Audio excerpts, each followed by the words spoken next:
En la capilla con paneles de madera de la Universidad Católica de Lovaina en Bélgica, un sacerdote enciende una vela y se arrodilla ante la estatua de Cristo para su devoción diaria. Su nombre es Georges Lemaitre y es 1927 cuando levanta sus ojos que vagan hacia las imponentes ventanas que bordean las paredes de la capilla hacia las estrellas que titilan en la luz de la tarde. Sonríe en un reflejo distante imaginando la secuencia de eventos que trajeron esa luz de las estrellas al cielo belga. Pero a pesar de su fe, las creencias de Lemaitre carecían de un creador tan fundamental para la doctrina católica que no necesitaba la intervención divina para cuando se trataba de la creación del universo. No necesitaba ningún milagro de 7 días. En cambio, lo vio como una consecuencia natural de las leyes y procesos naturales probados por las matemáticas y visible en los movimientos de los cielos mismos. Su extraordinaria perspicacia le valdrían 2 nominaciones al Premio Nobel para Georges Lemaitre. Él era más que un sacerdote católico, también era un físico teórico, un cosmólogo fascinado con el funcionamiento del universo perfecto de Dios. Te damos la bienvenida al Aventurero del Universo. Ponte cómodo y recuerda, deja tu like para apoyar el canal. Que lo disfrutes. Las matemáticas habían trazado la historia del universo y ahora Lemaitre las rastrea hacia atrás. En su mente imagina un tiempo antes de los humanos o de hecho de cualquier ser vivo que habitara la Tierra. Antes de que, por supuesto, la Tierra se debiera haber formado como una bola rocosa estéril alrededor del Sol brillante, antes de que el Sol se encendiera en un resplandor de gloria nuclear aplastado por la fuerza irresistible de la gravedad en una vasta nube de gas y polvo.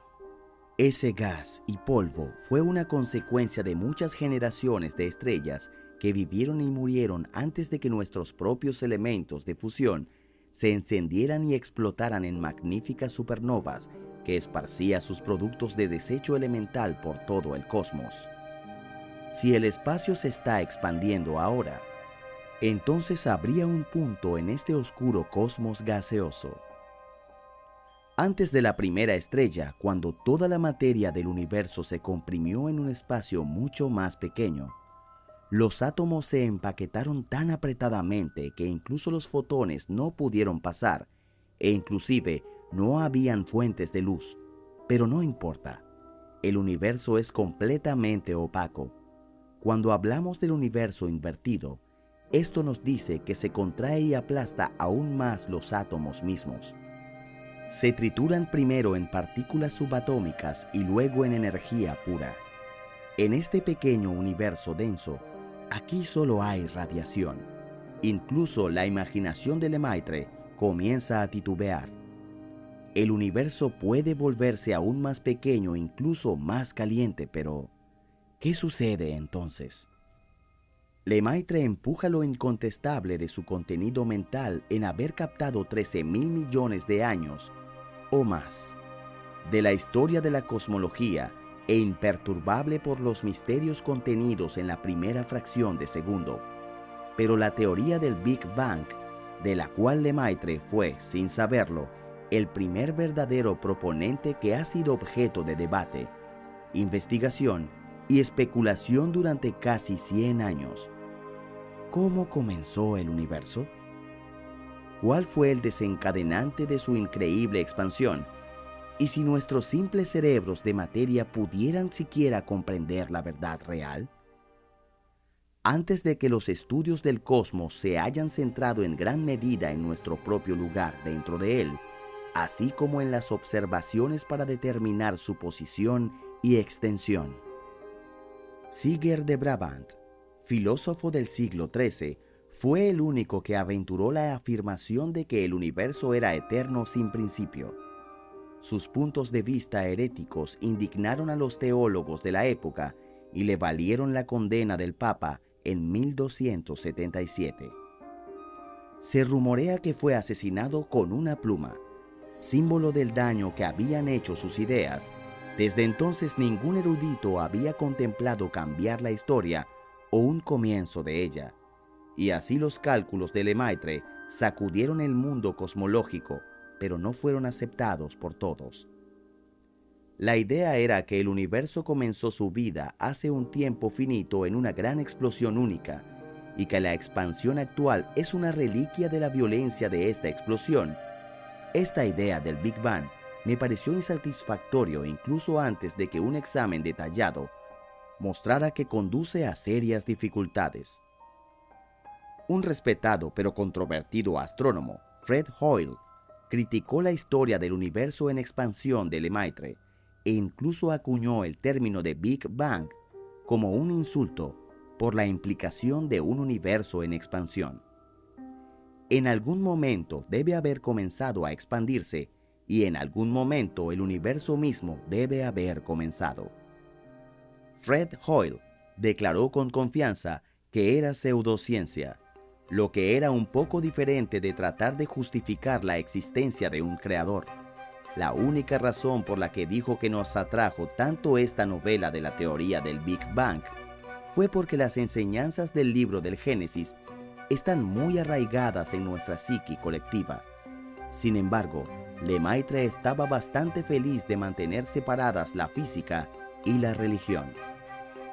Sus matemáticas no anhelaban la validación teológica y estaban respaldadas por observaciones reales del universo, realizadas por el eminente astrónomo Edwin Hubble, que solo unos años después, desde el observatorio del Monte Wilson, al noreste de Los Ángeles, Hubble había mirado incansablemente a través del telescopio de apertura más grande de la época, observando algunas de las partes más oscuras del cielo nocturno. Sus mediciones demostrarían de manera concluyente la vieja sospecha de que había más galaxias además de nuestra propia Vía Láctea. Pero también mostraría algo que nadie esperaba. Los objetos luminosos como las estrellas emiten luz como resultado de la fusión de sus núcleos.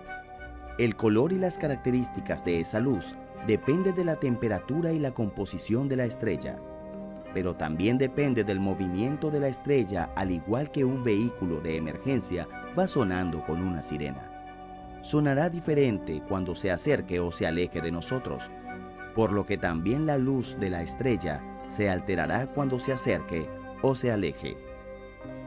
En el sonido, el fenómeno se conoce como efecto Doppler, y en la luz, ésta se desplaza hacia el rojo. Las ondas de luz emitidas por las estrellas que se alejan de nosotros se estiran. La misma energía ahora debe cubrir una distancia mayor, por lo que la longitud de onda a la que aumenta sutilmente en el espectro visible. Las longitudes de ondas más largas de la luz son de color rojo para nuestros ojos, por lo que las estrellas que retroceden parecen más rojas de lo que realmente son.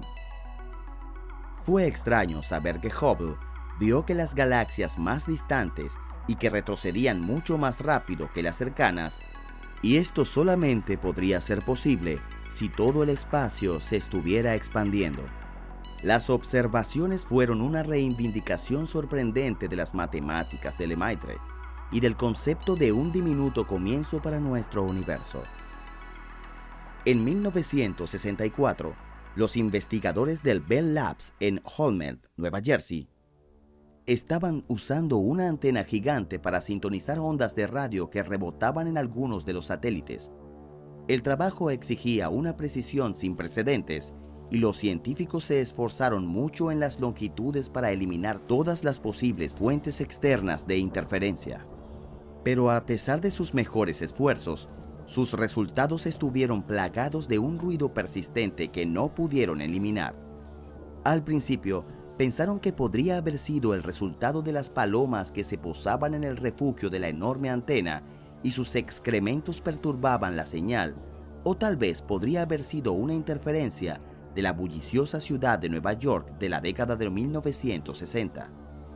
A unos 50 kilómetros de distancia, pero finalmente se hizo evidente que el ruido no eran palomas o personas, sino que provenía de fuera de nuestra galaxia.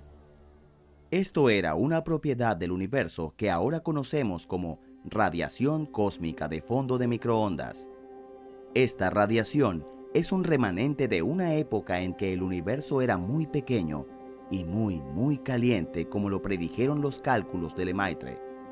La expansión del espacio desde entonces ha esparcido esa radiación, extendiendo las olas de calor que alguna vez fueron intensas como un microondas, con una temperatura de solo 3 grados por encima del cero absoluto.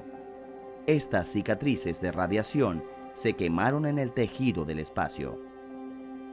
La teoría del Big Bang es ahora el modelo aceptado para el cosmos, una imagen de la expansión durante unos 13.800 millones de años, pero aún queda mucho trabajo por hacer, mucha comprensión por buscar. La naturaleza de los primeros momentos del universo todavía están envueltos en misterio y quedan muchas preguntas sin respuestas. ¿Qué fue realmente el Big Bang y por qué rompe nuestra comprensión del universo? Los modelos de un universo en expansión se basaron originalmente en las teorías de la relatividad general de Albert Einstein, la cual había formulado 20 años antes. Pero cuando Einstein se enteró de esta nueva teoría radical, se sintió incómodo y declaró que Lemaitre, sus matemáticas eran sólidas pero su física era atroz. El problema era, una vez más, la implicación de que un universo en expansión debió haber tenido un comienzo.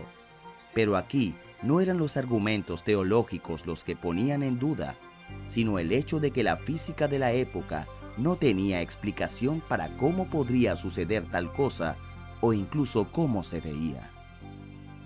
Lemaitre extrapoló el universo a lo que él describe como el ántogo primigenio, que contenía el potencial para todo el universo inconsumerable.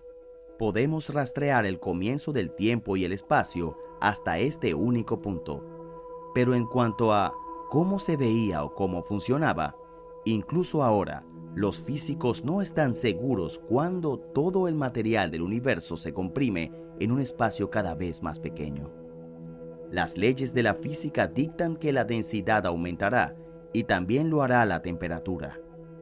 Una buena idea de lo que sucede en este tipo de condiciones son gracias a los experimentos a pequeña escala de aceleradores de partículas gigantes, a lo que después de que las cosas se vuelven confusas más allá del reino de las partículas y los quarks subatómicos y sus misteriosos compañeros. Es un universo comprimido de energía pura, donde la rareza gobierna las leyes fundamentales de la física que gobiernan todo lo que vemos y experimentamos. Se descompone y se vuelve más y más difícil de predecir. ¿Cómo funcionaba este universo primigenio hiperdenso e hipercaliente? ¿Qué tan pequeño podría llegar a ser realmente lo que hace que comience a expandirse? En las últimas décadas, los físicos teóricos han lidiado con teorías tentativas. Una que reinó durante mucho tiempo es que el cosmos comenzó con una singularidad gravitacional, un único punto unidimensional del que nacieron todo el tiempo y el espacio. Esto no es diferente a la singularidad en el centro de los agujeros negros, como el que acecha en el centro de nuestra galaxia. La singularidad es un punto que es tan inconsumerablemente denso que la atracción gravitatoria alcanza el infinito. En el caso de los agujeros negros, la gravedad es tan fuerte que la luz no puede escapar. Pero una singularidad al comienzo del universo no tendría luz para consumir, ya que contenía todo lo que había que contener. Si el universo actual es infinito en extensión, entonces la singularidad infinitamente pequeña tendría una densidad y temperatura que también se extendería al infinito. Los conceptos de infinito estiran nuestras mentes hasta el punto de romperse, y ese no es el único problema con la singularidad gravitacional como punto de partida. Si en el momento de su comienzo el cosmos hubiera sido un punto arbitrariamente denso y caliente, entonces los científicos creen que el universo que resultó de él se habría visto muy diferente de aquel en que nos encontramos. Debería haber enormes fluctuaciones de temperatura y densidad de un extremo del cosmos a otro, de hecho. El universo es notablemente uniforme cuando se le mira como un todo. Las fluctuaciones en la temperatura y la densidad que vemos se promedian y le costaría identificarse en el espacio basándose solo en este tipo de características. Los cosmólogos llegan a decir que es uniforme y que las posibilidades de que una singularidad cree un universo uniforme son infinitamente pequeñas. Pero hay otra opción. Todo puede haber comenzado con un período conocido como inflación cósmica. Durante este período inflacionario, justo en los primeros momentos del cosmos, el espacio se expandió exponencialmente y se duplicó en tamaño. Lo siguiente es que si aumentan exponencialmente, se vuelven muy grandes y muy rápido. Dado así, esta inflación cósmica fue suficiente para poner el estallido en el Big Bang, expandiéndose mucho más rápido, incluso que la velocidad de la luz. Este fue suficiente para aplanar el universo y hacerlo uniforme en todas partes, que es precisamente lo que vemos hoy. Según con la teoría, el universo estaba imbuido de energía que causó la expansión exponencial. ¿Cuándo terminó la expansión exponencial? Aunque no sabemos por qué terminó, la energía inherente al universo se convierte en materia y radiación, marcando el comienzo del tiempo y del espacio tal como lo entendemos. Las características del universo moderno solo nos permiten ver la decimomillonésima parte final de un segundo de esta inflación. ¿Podría la inflación misma haber comenzado con una lógica de singularidad? El universo, al reducirse a la mitad de su tamaño, luego un cuarto, un octavo, un 16avo y así sucesivamente, las fracciones se vuelven cada vez más pequeñas, pero nunca llegan a cero desde un punto de vista puramente matemático. Una singularidad de tamaño cero es imposible, por lo que ahora mismo no tenemos las herramientas para comprender o describir la inflación más atrás. Es posible que nunca la entendamos. Los orígenes de la inflación cósmica se remontan al tiempo más allá del alcance de la ciencia y en el ámbito de la pura especulación. Por lo tanto, el Big Bang quizás no sea el comienzo del universo en absoluto, sino más bien la línea dibujada en el área cósmica que marca los límites de nuestra propia comprensión. No un comienzo, sino una historia, cuyo párrafo inicial puede ser varias páginas, pero es la primera que tiene algún sentido real. Y sin embargo, si realmente estiramos nuestras mentes hasta el límite de nuestra comprensión, los límites externos de la física teórica pueden brindarnos las herramientas para atravesar esa niebla.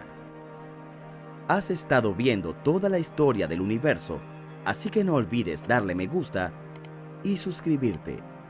Y deja un comentario para decirnos lo que piensas. Nos vemos en la próxima.